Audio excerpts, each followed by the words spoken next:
Tiniyak ni Police Regional Office 3 Director Police Brigadier General Ponce Rogelio Peñones Jr. ang kahandaan ng mga Civil Disturbance Management personnel sa pagpapanatili ng kapayapaan at kaayusan sa mga pampublikong pagtitipon. Personal niyang pinangunahan ang accounting ng CDM personnel sa Pro 3 Grandstand upang masiguro ang kanilang disiplina, kahandaan at tamang koordinasyon sa pagharap sa iba't ibang sitwasyon.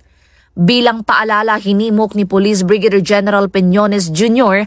ang publiko na maging mapayapa at responsable sa pagdalo sa mga pagtitipon. Iwasan na ang anumang gawaing makapagdudulot ng kaguluhan at makipagtulungan sa mga otoridad para sa kaligtasan ng lahat.